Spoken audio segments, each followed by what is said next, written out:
ಇವತ್ತು ಬೆಳಗ್ಗೆ 4 ಗಂಟೆಗೆ ಎಚ್ಚರ ಆಯ್ತು ನನಗೆ.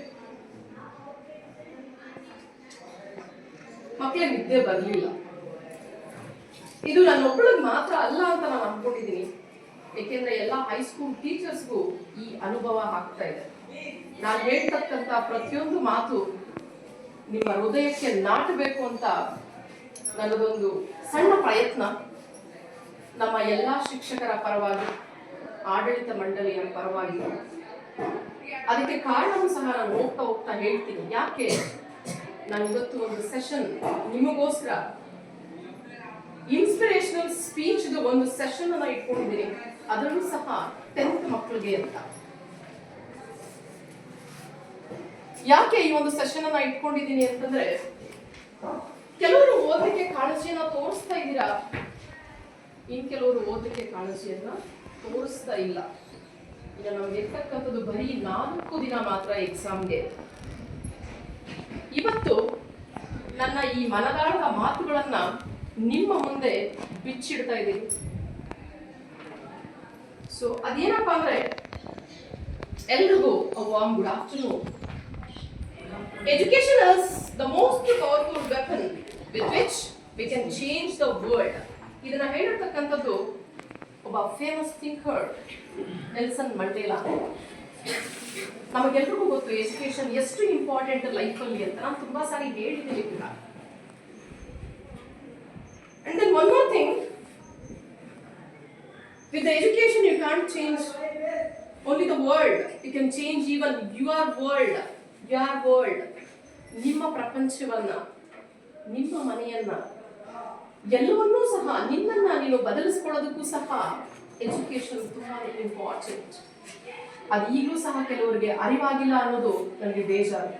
ಚರಣ್ ಸರಿಯಾಗಿ ಕೂತ್ಕೊಳ್ಳಿ, ಕಣ್ಣು ಮುಚ್ಚಿ ಅಂತ ಹೇಳಿದ್ರೆ ನಿದ್ದೆ ಮಾಡಿ ಅಂತ ಹೇಳಿಲ್ಲ ಸೆಷನ್ ಅಲ್ಲಿ. ಮಾತೃ ದೇವೋಭವ, ಪಿತೃ ದೇವೋಭವ, ಆಚಾರ್ಯ ದೇವೋಭವ. ಮಾತಾ ಪಿತೃಗಳು ಮತ್ತೆ ಗುರುಗಳು ದೇವರಿಗೆ ಸಮ ಅಂತ ನಿಮ್ಗೆಲ್ಲರೂ ಸಹ ಗೊತ್ತು. ಪರೀಕ್ಷೆಗೆ ಕೇವಲ 4 ದಿನ ಮಾತ್ರ ಬಾಕಿ ಇದೆ. ನಾನು ಹಾಗೆ ಹೇಳಿದಾಗ ಕೆಲವರು ಮಾತ್ರ ಇಂಟ್ರೆಸ್ಟ್ ಕೊಡ್ತಿದ್ದೀರಾ, ಕೆಲವರು ಕಾಳಜಿಯನ್ನು ಕೊಡ್ತಾ ಇಲ್ಲ.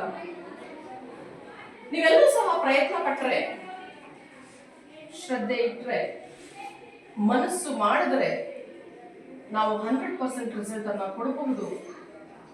ಸೊ ಆದ್ರೆ ಯಾಕೋ ನೀವು ಮನಸ್ಸು ಮಾಡ್ತಾ ಇಲ್ಲ? ಯಾಕೆ? ಅದು ಇವತ್ತು ನೀವು ಡಿಸೈಡ್ ಮಾಡಬೇಕಾಗಿರ್ತಕ್ಕಂಥ ಒಂದು ಸಮಯ ಅಂತ ನಾನು ಅನ್ಕೊಂಡಿದ್ದೀನಿ. ಬಿಸಪ್ಪಗೌಡ ಸರ್ ಯಾವಾಗ ಬಂದ್ರು ಸಹ, ಮೇಡಮ್ ಅವರೇ ನಿಮ್ಮ ಸಬ್ಜೆಕ್ಟ್ ಅಲ್ಲಿ ನನಗೆ 100% ರಿಸಲ್ಟ್ ಕೊಡಲೇಬೇಕು, ನೀವು ಏನ್ ಮಾಡ್ತೀರೋ ಗೊತ್ತಿಲ್ಲ ಅಂತ ಹೇಳ್ತಾರೆ. ನಾನು ಪ್ರಯತ್ನ ಮಾಡ್ತಿದ್ದೀನಿ, ಖಂಡಿತ ಆನೆಸ್ಟ್ ಆಗಿ ನಾನು ಪ್ರಯತ್ನ ಮಾಡ್ತಿದ್ದೀನಿ, ಇಲ್ಲ ಅಂತ ಹೇಳಿಲ್ಲ. ಮೊದಲಿಗೆ ನಾನು ಈ ಸಂಸ್ಥೆಯ ಸಂಸ್ಥಾಪಕರಾಗಿರ್ತಕ್ಕಂಥ ಶ್ರೀ ಬಿಸಪ್ಪಗೌಡ ಸರ್ ಸೆಕ್ರೆಟರಿ, ಹಾಗೆ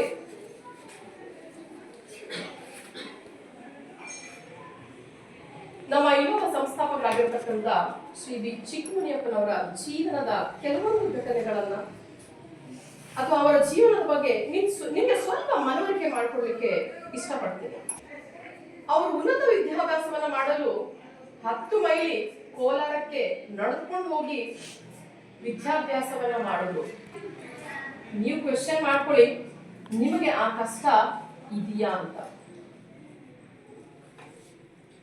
ಇನ್ನು ಎರಡನೇದಾಗಿ, ಬೆಳಗ್ಗೆ ನಿಮ್ಮಮ್ಮ ವೆರೈಟಿ ಟಿಫನ್ಗಳನ್ನ ಮಾಡಿ ನಿಮಗೆ ಬಾಕ್ಸ್ಗೆ ಹಾಕಿ ಕಳಿಸ್ತಿದ್ದಾರೆ. ಬೆಳಗ್ಗೆ ತಿಂತಿದ್ದೀರಾ, ಬೆಳಗ್ಗೆ ಸ್ಕೂಲ್ ಬಂದ್ಮೇಲೆ ಬಿಸಿ ಹಾಲು ಕೊಡ್ತಾರೆ, ಮಧ್ಯಾಹ್ನದ ಬಿಸಿ ಊಟ ಇದೆ, ಮೊಟ್ಟೆ ಚಿಕ್ಕಿ ಇವೆಲ್ಲರೂ ಯಾವುದೋ ಇರ್ಲಿಲ್ಲ, ಆದ್ರೂ ಕಷ್ಟಪಟ್ಟು ಓದಿದ್ರು. ಇನ್ನು ಎಷ್ಟೋ ಸಾರಿ ಉಪವಾಸ ಇದ್ದಿದ್ದು ಉಂಟು.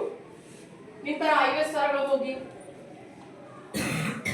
ಎಂಜಾಯ್ ಮಾಡ್ಕೊಂಡು ಬಂದಿರ್ತಕ್ಕಂಥವ್ರಲ್ಲ ಅವರು. ಅದ್ರ ಮುಖಾನೇ ನೋಡಿಲ್ಲ. ಯಾಕೆಂದ್ರೆ ಅಲ್ಲಿ ಹೋಗಿ ದುಡ್ಡು ಖರ್ಚು ಮಾಡೋದು ಅವ್ರಿಗೆ ಇಷ್ಟ ಇಲ್ಲ.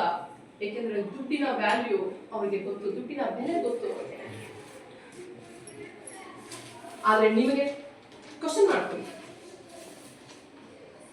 ದರ್ಗಾ ವಿದ್ಯಾಸಂಸ್ಥೆಗಳನ್ನ ಮೊದಲಿಗೆ ಶಾನುಭೋಗರ ಮನೆಯಲ್ಲಿ, ಒಂದು ಚಿಕ್ಕ ಮನೆಯಲ್ಲಿ ಪ್ರಾರಂಭಿಸಿದ್ರು, ಕೇವಲ 8 ಜನ ವಿದ್ಯಾರ್ಥಿಗಳಿಂದ. ಈಗ 1000 ದಾಟಿದೆ.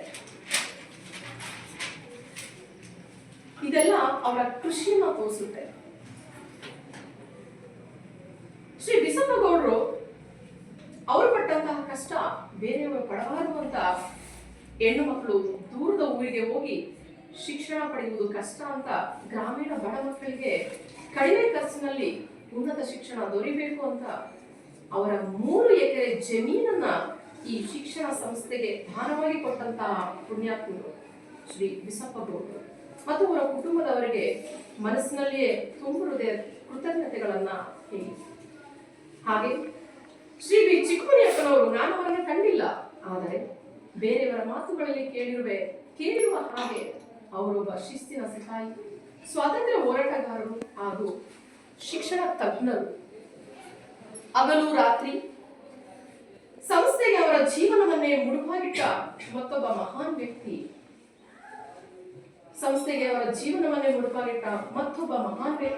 ಗ್ರಾಮೀಣ ಪ್ರದೇಶದ ಬಡ ಹಿಂದುಳಿದ ವರ್ಗದ ಜನರಿಗೆ ಉತ್ತಮ ಶಿಕ್ಷಣವನ್ನ ಕೊಡಬೇಕು ಅನ್ನೋದು ಅವರ ಆಶಯ. ಆಡಳಿತ ಮಂಡಳಿ ಮತ್ತು ಎಲ್ಲ ಶಿಕ್ಷಕರು ನಿಮ್ಮ ಸರ್ವತೋಮುಖ ಅಭಿವೃದ್ಧಿಗೆ ಶ್ರಮಿಸುತ್ತಿದ್ದಾರೆ, ಇದು ನಿಮಗೂ ಗೊತ್ತು. ಈಗ ನಿಮ್ಮ ತಂದೆ ತಾಯಿ ಬಗ್ಗೆ ಮಾತಾಡ್ತೀನಿ. ಈಗ ನಿಮ್ಮ ವಯಸ್ಸು 15ರಿಂದ 16 ವರ್ಷ. ಸ್ವಲ್ಪ ಫ್ಲಾಶ್ ಬ್ಯಾಕ್ಗೆ ಹೋಗೋಣ.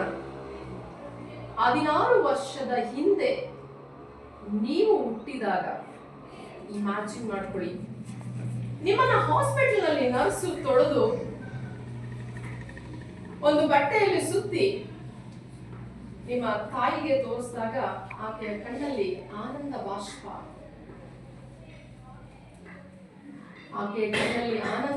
ನಿಮ್ಮನ್ನ ನೋಡಿದ ತಕ್ಷಣ ಬರುತ್ತೆ. ಆದ್ರೆ ಆಕೆ ನಿಮ್ಮನ್ನ ಏನು ಎರುವಂತಹ ಆ ಒಂದು ಪ್ರೋಸೆಸ್ ಅಲ್ಲಿ, ಆ ಹೆರಿಗೆಯ ಸಮಯದಲ್ಲಿ ಆಕೆ ಪಟ್ಟಿರತಕ್ಕಂತ ನೋವು ಸಾವಿನ ಹತ್ತಿರದವರೆಗೂ ಹೋಗಿ ವಾಪಸ್ ಬಂದಿರ್ತಾಳ. ಆಕೆ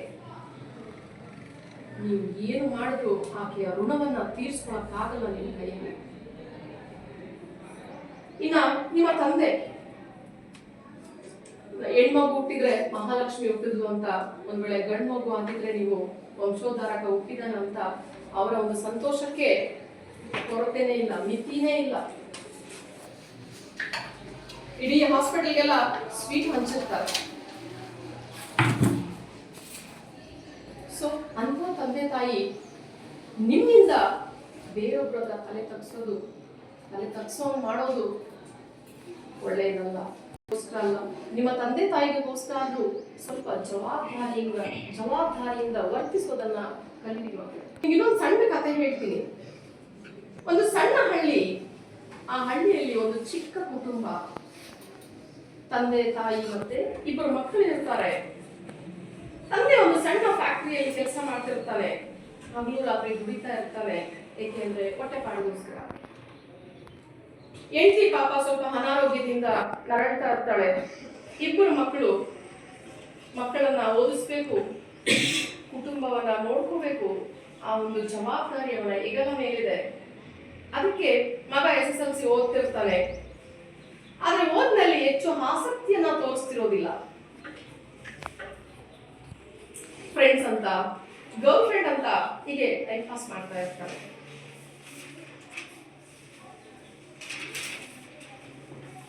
ಒಂದು ದಿನ ಅವನ ಸ್ನೇಹಿತ ಮನೆಗೆ ಬರ್ತಾನೆ.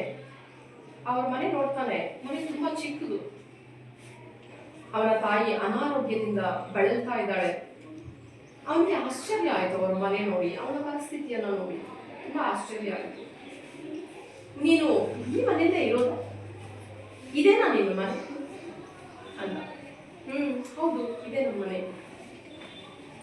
ಸರಿ ಆಯ್ತು, ನನ್ನ ಜೊತೆ ಬಾ ನೀನು ಅಂತ ಹೇಳಿ ಅವನ ಕರ್ಕೊಂಡು ಎಲ್ಲೋ ಒಂದ್ ಕಡೆ ಹೋಗ್ತಾನೆ. ಆ ಹೋಗ್ತಕ್ಕಂಥದ್ದು ಒಂದು ಫ್ಯಾಕ್ಟರಿಗೆ. ಆ ಫ್ಯಾಕ್ಟರಿಯಲ್ಲಿ ಅವರ ತಂದೆ ಕೆಲಸ ಮಾಡ್ತಾ ಇರ್ತಾರೆ. ಆ ತಂದೆ ಕೆಲಸ ಮಾಡ್ತಿರ್ಬೇಕಾದ್ರೆ ಬೆವರು ಸುರಿತಾ ಇರುತ್ತೆ. ಅರ್ಧೋಗಿರ್ತಕ್ಕಂಥ ಬಟ್ಟೆ ಹಾಕಿರ್ತಾನೆ. ಆ ಲಾಸ್ಟ್ ಬೆಂಚ್ ನಿದ್ದೆ ಮಾಡ್ತಿದ್ದೆ